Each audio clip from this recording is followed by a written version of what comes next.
Firefighters know the value of rapid response, size up, and incident coordination during most emergencies. In the case of fires involving ammonium nitrate storage locations, sometimes even the fastest response and attack cannot avert horrible consequences. We are not going to review the tragic lessons learned from earlier events. These are discussed in our previous edition of Hazmats in History, Ammonium Nitrate. In this Hazmat in History, we're going to look at the January 2022 Winston-Salem, North Carolina fire that involved 600 tons of ammonium nitrate. For reasons still unknown, a community of approximately 250,000 was spared what could have been another disastrous outcome. Emergency responders in the area were familiar with the Winston Fertilizer plant and the products stored there.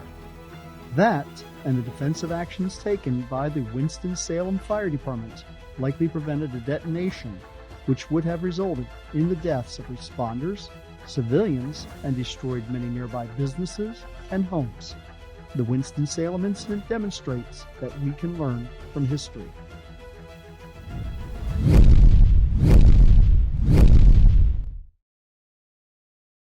When that facility was built, it was well outside the city limits in unincorporated Forsyth County.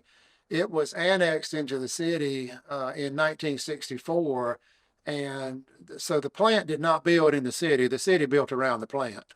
Back then, the fire was about 10 pages in the building code, where now fire is a huge part of the building code. The fact is that the city of Winston-Salem did not have the authority to require any of those things that the current edition of the building code would require. We did a walkthrough shortly after the West Texas incident and met with the facility. We had a layout of the building, went through all their different tier 2 and facility information. So we had become fairly familiar with the facility and the storage of the ammonium nitrate, the volume of it, and the age of the structure. The first arriving companies and the battalion chiefs had become intimately familiar with what if that incident had been fully involved. On Monday evening, January 31st, 2022, at approximately 6:45 p.m., the fire department received a 911 call reporting a fire at the plant. Engine 8, Engine 9, Engine 30, Engine 1, Engine 15, Ladder 1, Ladder 18, Battalion 3, Battalion 1, Safety 7, Rescue 1, respond to a business fire, 4440 North Cherry Street, 4440 North Cherry Street, Cross Street, North Court Boulevard in progress. Court, caller advised seen heavy smoke and flames coming from the loading dock of the building. Multiple callers advised there is flames visible. KUJ 558 1844. KUJ from Engine 14. Engine 14, go ahead. We're clear from Ethel Drive. Show us en route to 4440 North Cherry Street. Copy. KJ, cancel. Ladder 18, show Ladder 14 responding. Copy. Ladder 18, copy, cancel. User to business fire, just information. We're unadvised of any what's inside at this time. If it's 4440, it's a Weaver Fertilizer plant. Newly promoted Battalion Chief Patrick Grubbs, a 16-year veteran of the department, arrived with the first alarm. Battalion 3 to KJ. Show me on scene. I'll be assuming command from Engine 9. This is going to be a defensive fire. The initial thought was that we were going to be able to defensively stop it from spreading to the entire building. One thing, though, that we did not anticipate that changed this was we knew the age of the building and we knew the construction of the building, but this building had been exposed to oxidizers and all kinds of stuff, and being a heavy timber building, it pretty much went up like matchsticks. By the time we could park them and set them up, the fire had overrun their location where they were setting up to be ahead of it. Initial information from facility employees indicated that the ammonium nitrate was stored in an outbuilding, currently not involved in fire. That kind of changed our game plan a little bit. We knew that we had to make a lot of efforts to protect that building at all costs. The challenge we faced here was if we don't stop this fire and we don't take corrective actions, we could lose 5,000 plus citizens. Large streams were put into place to keep the heat away from the ammonium nitrate stockpile inside. Attempts to evaluate the Charlie side of the building were made difficult by fences, topography, and thick, heavy smoke. Command was told that rail cars behind the building contained only salt. Battalion 1 to Battalion 3. Be advised, there's fertilizer in that building. Also, propane bottles are stored. It is adjacent to an ammonium nitrate area storage that is not involved at this time. Copy. Can we get a 2.5 line to protect that area? Copy. We'll get it set up off of one of these front engines here. Engine 15 on the scene. Wait, stop. Just confirming. I do have an engine that's pumping ladder 1, and I've got an additional engine that's pumping ladder 14. Is that correct? Engine 14 to command. Correction. We just called the hydrant. We get ready to bring our personnel to the fire. Command from engine 1 with priority traffic. Go ahead. Priority. Chief, we need to watch the power lines on the Alpha. They're going to get on us now with that ladder. We have heavy smoke, turbulent smoke, pushing all the way. I'm working on completing the 360s, pushing all the way to Delta, all the way to Alpha Delta and Charlie Delta corner. So we're going to bring the whole building. Copy that. This is a defensive fire. Do not be in any of the hazard zones. Yeah, we're all clear from it. It seemed like every time that we would fix one thing, we would have another priority traffic, and then it was okay. There's another thing and another thing and another thing, and they kind of kept compiling to where I never really got a chance to separate myself from the radio because there was so many priority traffics. About 45 minutes into the firefight, little progress was being made. Fire was continuing to spread throughout the building and had extended to an adjacent business. Updated information also revealed that the rail cars on the Charlie side did in fact contain another 90 tons of ammonium nitrate. They got into the fenced area. Once they were inside there, they could get up to the rail car and they could read the numbers off, all within a matter of 2 to 3 minutes. We had someone arrive. I don't know if it was the owner or a supervisor of the facility, and he advised us at that time the rail car was filled with ammonium nitrate and it was still full. So at that point, we knew that, all right, this is not going the way that any of us wanted it to go, and the writing was on the wall of what was getting ready to happen. It's already making a noise. It's got fire impingement on the rail car. We've got to go. We ordered evacuation, and during that process, we told Ladder 5, leave their master steering flowing on the rail car and abandon their truck. I'd been to NIMS classes. I've been to Hazmat classes. I've been to all these things, and we always pull the ERG book out, and we read a chemical in the class, and we go, oh, it says mile radius evacuation or half-mile radius evacuation or whatever, and then we kind of move on to the next thing. I don't know if I've ever been in a class where we actually like, how do you do a 1 mile evacuation of an urban area? About the same time this new information comes to light, the fire chief from Winston-Salem arrives on scene. There was enough ammonium nitrate on hand at Winston Weaver Fertilizer for this to be one of, if not the largest accidental explosion in American history. And I stand by that, and I think that was an accurate statement. We had 10 times more product on hand in Winston-Salem than they had on hand in West Texas. And that explosion in West Texas blew a hole in the ground 8 feet deep and 75 feet across. We established the 1 mile evacuation area zone as is recommended in the emergency response guidebook. And I think we left an engine and 2 ladder trucks on scene. 1 ladder truck was given elevated stream protection to the rail car that we had identified was loaded with 90 tons of ammonium nitrate on the backside of the building. We've always heard that, the fire department's going in when everybody's running out.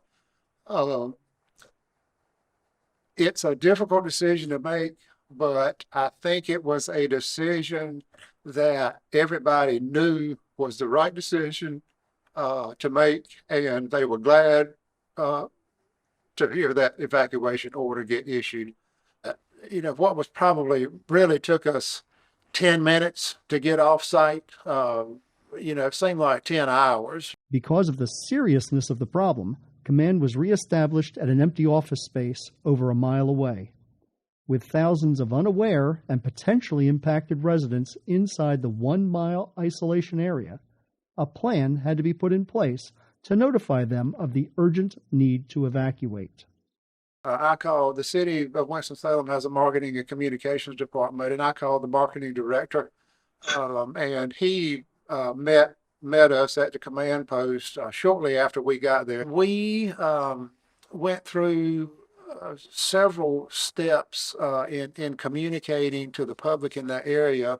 We used the print and broadcast media. We used social media on all of the city's social media platforms, and we actually had somebody sitting in the command post who could look at a map of that 1 mile radius and make sure that all the streets in that 1 mile radius of the plant had been covered on the ground with evacuation orders from fire apparatus and police cars that were on the ground.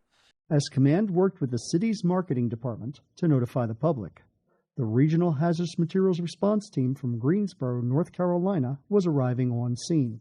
They brought with them expertise and equipment to support the capabilities of Winston-Salem responders. We started with, he wanted some area monitoring to find out exactly where the products of combustion were going. He was looking for confirmation on evacuation distances, and the weather conditions were keeping smoke close to the ground. So we had a large plume of smoke going westward and impacting a large area. So the first thing that he wanted us to do was find out exactly where some of those toxic gases and products of combustion were going. Chief Vickery came out to find us, and he found me, and he said, I need you to get the laptop and the TV, and we're going to set it up in the command post, and I need you to make a 1 mile exclusion zone. And a 1 mile radius, nobody really realizes how big that is until you project it onto a screen. And we projected it onto the screen, and you could almost hear a pin drop in the room. That quiet room was due to the realization they were going to have to evacuate over 3 square miles. 3 square miles that included commercial and residential areas, a correctional facility, and the Wake Forest University campus. Because of something that we don't know how it's going to react. We don't know if it's going to detonate in 2 minutes or 2 hours or 2 days. It was pretty intense. It was an intense feeling. With residents being notified of the need to evacuate, Chief Mayo requested more reconnaissance of the fire ground. The drone and the remote and the live feed and being able to come back to the command post to give live feed updates were, I think, to me, were critical on the command and control of the incident, the decision-making of the incident. They were seeing live feeds of exactly what was going on. So we didn't have to put people in harm's way to get updates. As with any incident, the priorities of life safety, incident stabilization, property and environmental conservation continue to guide the decision-making. The state put command in contact with an ammonium nitrate subject matter expert who assured Chief Mayo that the actions taken were appropriate. This continued to guide the decision-making process into Tuesday and Wednesday.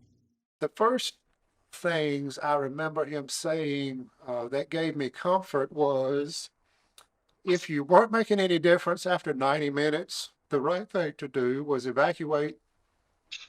And I remember him saying that 1 mile was the correct evacuation distance. With his expertise, we really felt good about the operational decisions we were making in terms of going back and applying water, inspecting the rail car, reducing the evacuation area, all of those things.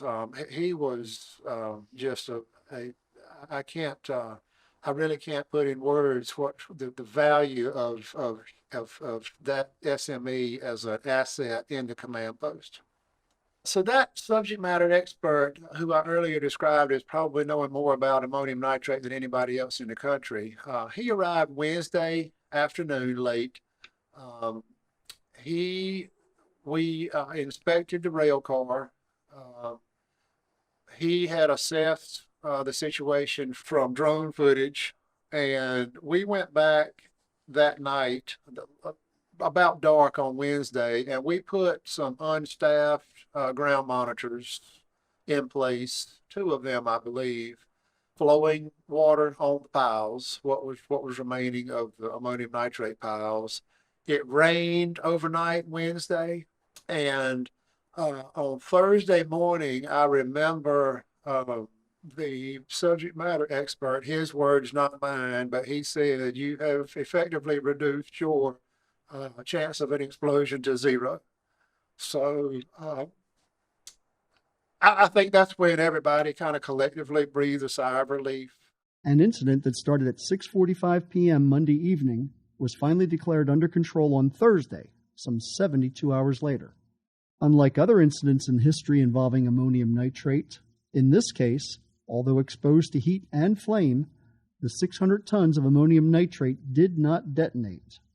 In asking those involved why they were spared this outcome, they offered their thoughts.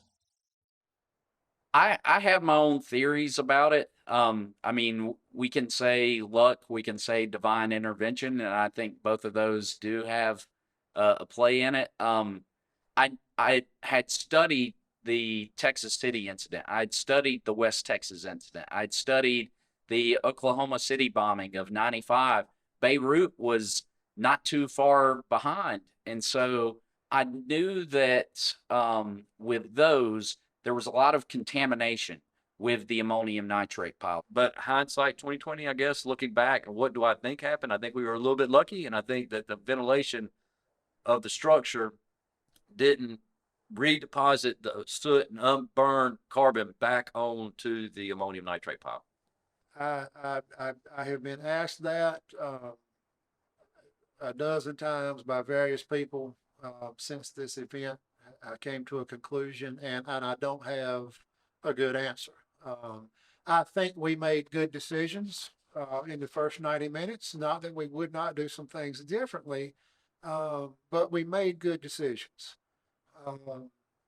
particularly related to getting those those elevated heavy streams out of operation that could have done something to create a detonation or to have shocked the pile.